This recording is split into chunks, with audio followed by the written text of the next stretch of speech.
Bienvenue aux histoires de Maman Volonté. Nous sommes une chaîne qui raconte des histoires vraies, des réalités vécues au quotidien, dans la société en général et en Afrique en particulier.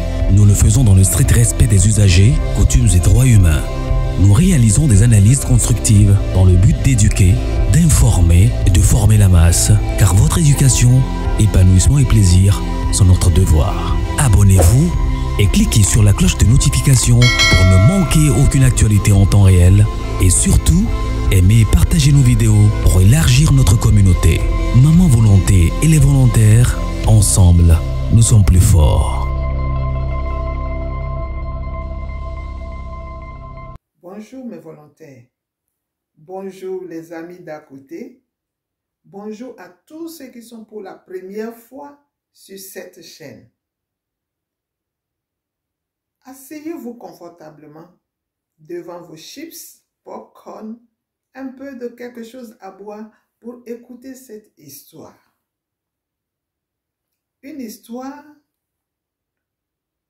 rocambolesque, mais on ne cessera jamais de parler de cette forme d'avoir de l'argent.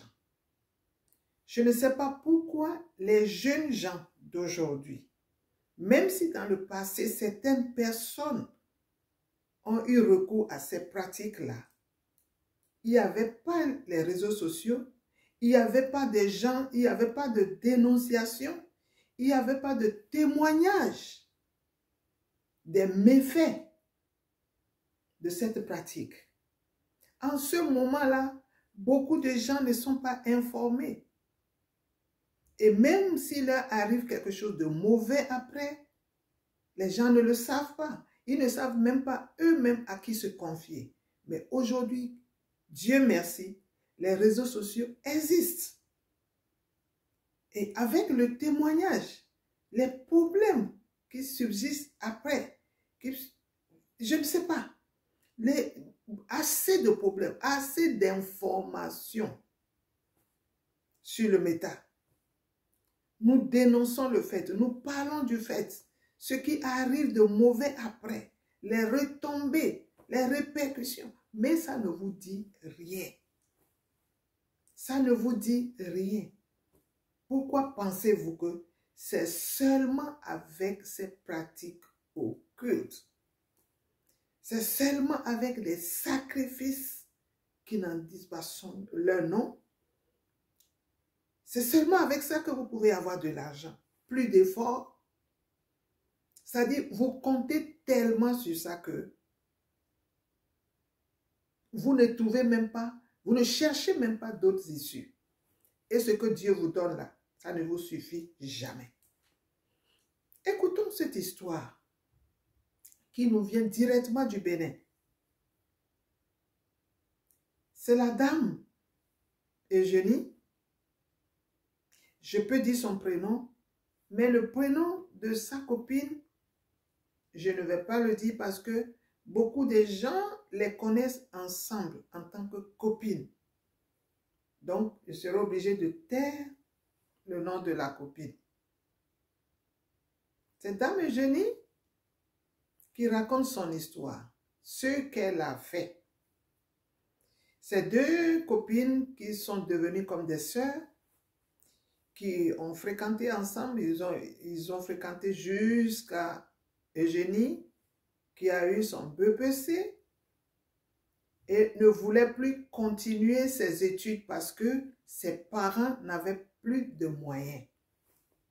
Elle s'est dirigée vers le petit commerce. Et en faisant ce petit commerce, Dieu l'a bénie, elle a eu un peu d'argent, un peu plus d'argent, et elle a commencé par vendre les bijoux. Et ces bijoux-là, elle allait les acheter au Nigeria, c'est le pays d'à côté. Et parfois, elle se rendait aussi au Ghana. Parce qu'il y a de ces bijoux-là, de ces petits bijoux-là moins chers qu'elle pouvait trouver là-bas aussi. Alors, elle faisait ses va-et-vient jusqu'à ce qu'elle trouve une place dans le marché de Dantokpa, le plus grand marché du Bénin. Et ce marché est dans la capitale économique du Bénin, Cotonou. Voilà cette femme qui se débrouille très bien dans le marché. Et sa copine a continué les études jusqu'à avoir son bac. Mais je ne sais pas si c'est une contamination. Elle aussi ne veut plus aller à l'université. Et pourtant, ses parents ont les moyens de le faire. Mais elle veut faire comme sa copine. Elle lui demande comment elle a fait. Ce qu'elle a montré, elle l'a amené à acquérir une place dans le marché. Elle s'est installée aussi. Et les deux voyageaient des fois ensemble, des fois ils réunissaient l'argent et quand une voyage, elle achète pour l'autre aussi. Jusqu'à un moment donné, elles sont connues et puis elles ont eu de clients pas possibles. Mais cela ne suffisait pas toujours à celle qui a eu son bac. Elle a cherché d'autres moyens d'aller se faire de l'argent. De l'argent par d'autres voies. Donc, elle est partie, elle a fait ses choses, elle est rentrée et quelque temps après, oh non, les clients, on n'en parle plus. Ses affaires commencent par monter plus que chez Dame Eugénie. Alors, mais pourquoi? Bon, des questions se faisaient poser, même des gens à côté commençaient à parler à Eugénie, mais est-ce que tu sais ce qui se passe là? C'est toi qui as amené ta copine dans le marché, mais vois maintenant, elle grandit mieux, et puis son commerce grandit plus que toi.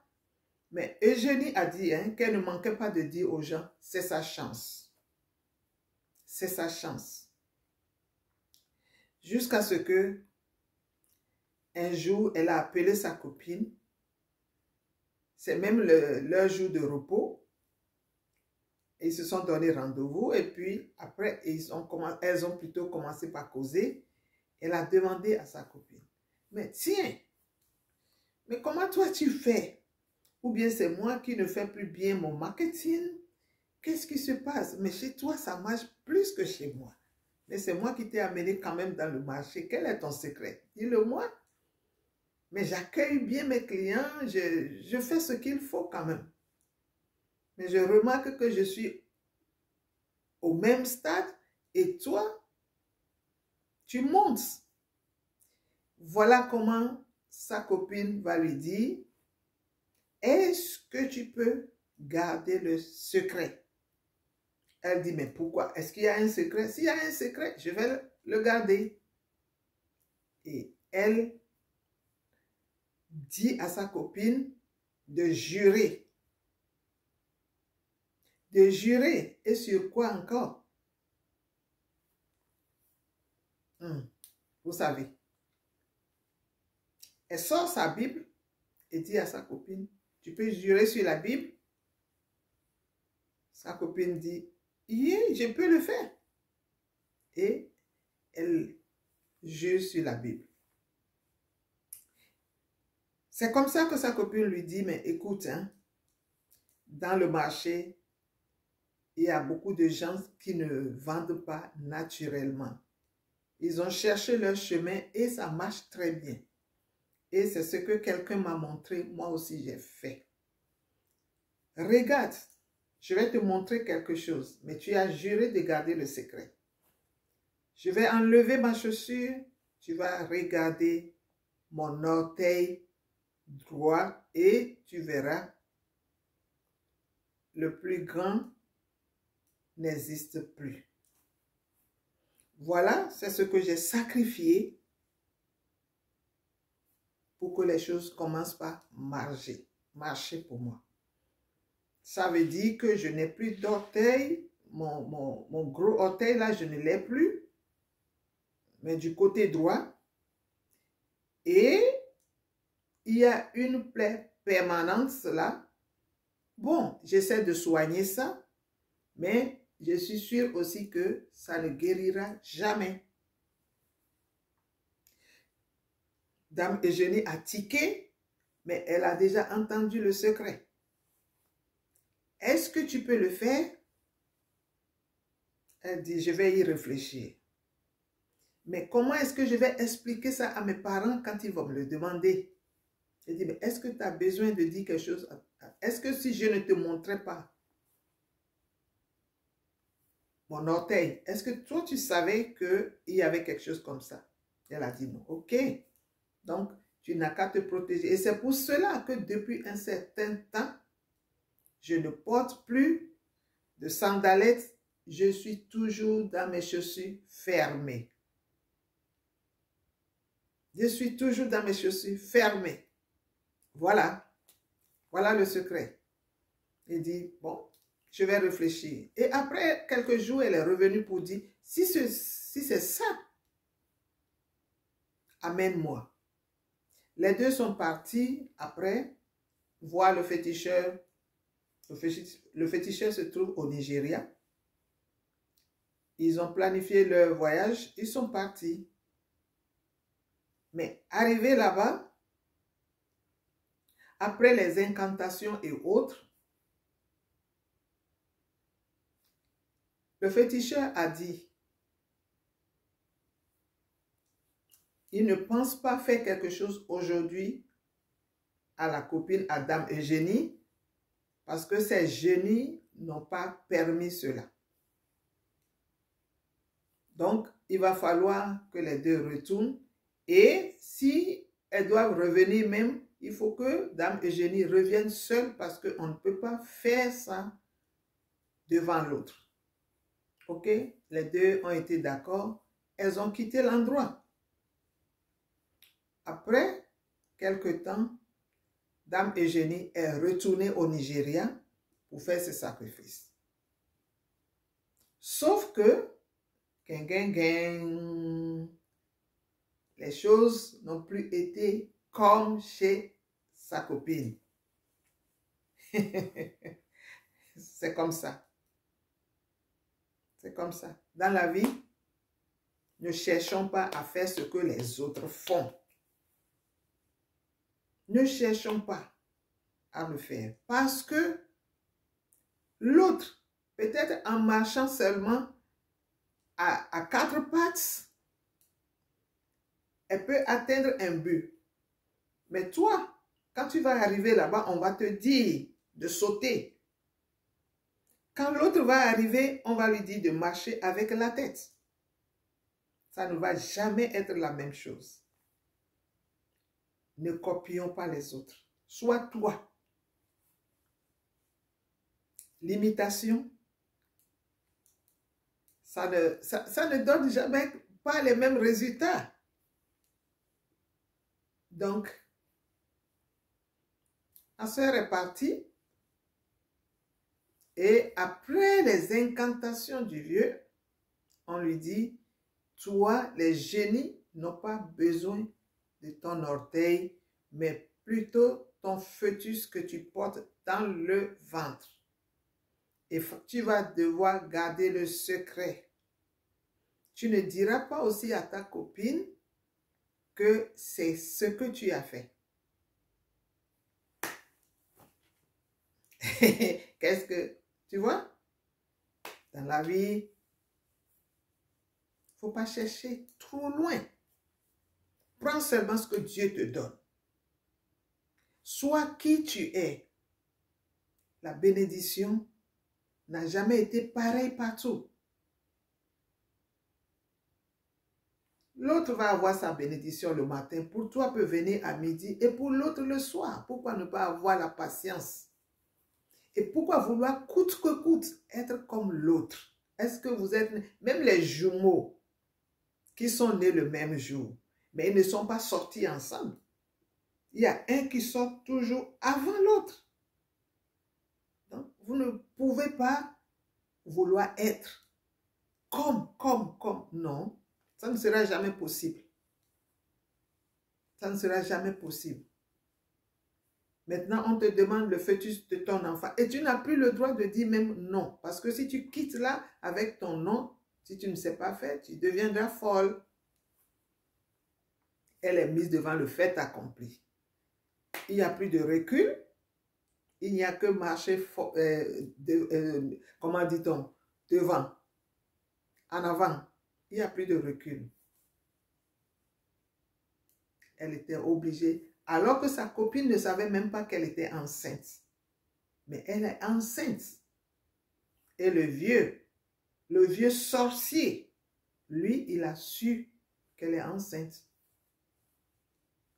C'est comme ça qu'elle a sacrifié son fœtus, son bébé dans le ventre.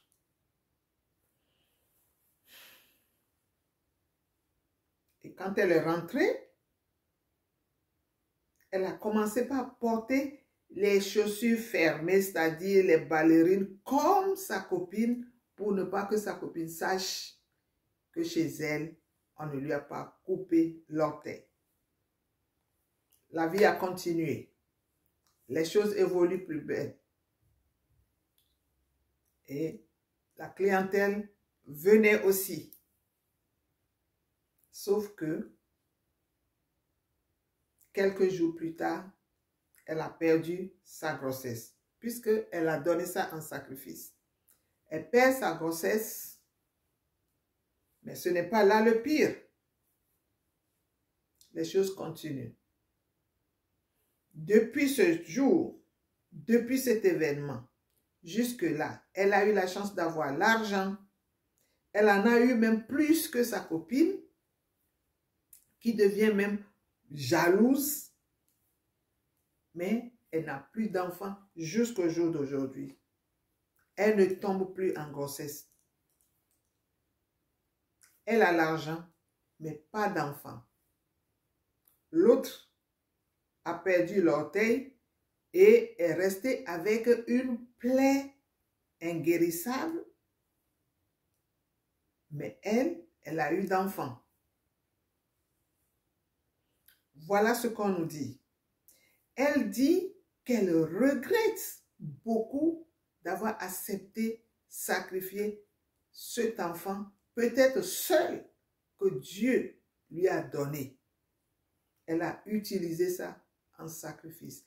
Et pour la raison de ne pas pouvoir enfanter, son mari est allé chercher une autre femme. Maintenant, elles sont deux dans le foyer de l'homme, mais l'autre a déjà eu 3 enfants et elle n'a rien eu. Voilà les retombées. Tu as sacrifié non seulement ce fœtus-là, mais je pense que c'est même tout ce qui doit donner même un enfant, elle a sacrifié ça. Elle ne pourra plus jamais, elle reste une femme sans enfant, mais elle n'a pas aussi la tête tranquille parce qu'elle sait ce qu'elle a fait. Elle se culpabilise, elle a mal, elle ne sait même pas à qui se confier. Et elle ne pourra plus parler aussi à sa copine parce que c'est déjà trop tard. C'est dans un de ces moments-là qu'elle était sur les réseaux sociaux. Elle regardait les messages, les trucs, les danses, les autres là. Et qu'elle est tombée sur un de mes messages. Et puis avec le numéro à côté. C'est là où elle a eu l'idée de m'appeler pour se confier. Non seulement pour se confier parce que elle a déjà tout perdu. Elle n'aura plus jamais un enfant qui va l'appeler maman, mais elle voudra que ça serve de leçon à d'autres personnes, à la jeunesse, à d'autres qui pensent que c'est seulement avec sacrifice qu'il faut avoir de l'argent. À d'autres qui pensent que c'est l'argent même qui fait le bonheur. Oui, ça fait partie de ce qui donne le bonheur. Mais l'enfant, il faut un enfant pour dépenser cet argent avec toi. Il faut des gens. Tu ne peux pas parler avec l'argent. L'argent est utile. On n'en disconvient pas. L'argent est bon. Mais seul l'argent ne peut pas te donner tout le bonheur que tu veux. Il faut quelqu'un pour dépenser cet argent-là avec toi, mais quelqu'un de ton sang. Et l'argent, tu ne peux pas parler avec lui. Tu peux rien faire avec lui si ce n'est pas dépenser ça. Mais avec un enfant à côté, quand tu as de petits problèmes, peut te dire, maman, qu'est-ce qui ne va pas? Quand tu es malade, il pourra même prendre soin de toi lorsque son papa ne sera pas là. À cause de la richesse, à cause de l'argent, ton foyer n'est plus le même. Tu as une coépouse qui a plus de valeur que toi. Tu ne vaux plus pratiquement rien. C'est quand l'homme a besoin de ton argent qu'il s'intéresse à toi. Ta vie est devenue misérable malgré tout l'argent que tu as eu. La jeunesse, je vous en prie. Je vous en prie. Travaillez seulement. C'est l'argent qui est gagné à la sueur de son front qui est seulement bon. Quand on dit bon l'argent là, c'est l'argent qui est gagné à la sueur de son front. Il n'y a pas autre mesure, il n'y a pas autre voie. Pardonnez, essayez de le comprendre. Nous avons aujourd'hui les réseaux sociaux où les gens viennent parler, où les gens se confient, où nous sommes là pour vous diffuser ces dires-là. Au moins, prenez-en. Prenez ça comme une leçon et ne pas vous donner à cette pratique. Pardonnez. Pardonnez. La vie est encore devant. La vie est encore devant. La vie ne se résume pas seulement à l'argent. Sur ce, nous sommes arrivés au terme de notre message. Si vous écoutez, c'est bon. Si vous prenez ça en compte, c'est très bon. Et je souhaite ça d'ailleurs. Si c'est la première fois que vous êtes sur cette chaîne, la chaîne des volontaires, alors likez cette vidéo, partagez-la massivement pour que ça atteigne la plus grande population. Abonnez-vous si c'est la première fois vraiment et appuyez sur la cloche de notification pour ne pas rater nos prochaines vidéos. Sur ce, nous vous disons au revoir et à la prochaine vidéo. Bye. Bienvenue aux histoires de Maman Volonté. Nous sommes une chaîne qui raconte des histoires vraies, des réalités vécues au quotidien dans la société en général et en Afrique en particulier. Nous le faisons dans le strict respect des usagers, coutumes et droits humains. Nous réalisons des analyses constructives dans le but d'éduquer, d'informer et de former la masse, car votre éducation, épanouissement et plaisir sont notre devoir. Abonnez-vous et cliquez sur la cloche de notification pour ne manquer aucune actualité en temps réel et surtout, aimez et partagez nos vidéos pour élargir notre communauté. Maman Volonté et les volontaires, ensemble, nous sommes plus forts.